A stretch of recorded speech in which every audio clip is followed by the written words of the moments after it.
In this guide, you'll learn how to redeem codes in FIFA World Cup.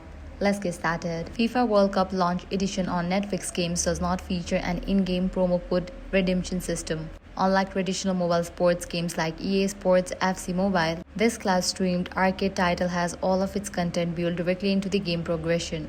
Instead of using external promo codes, you must earn rewards and upgrade your players using native in-game features. Navigate to Challenges tab in the main menu, fulfilling specific match requirements such as scoring a set number of goals or completing clean sheets awards you in-game coins. Spend your earned coins directly in the national team's hub to permanently boost your squad space, shooting and defensive stats. Winning matches throughout the authentic 2026 group stages and knockout brackets automatically unlocks cosmetic perks and team upgrades. So that's all for this video. If this guide was helpful, do not forget to like, share and subscribe.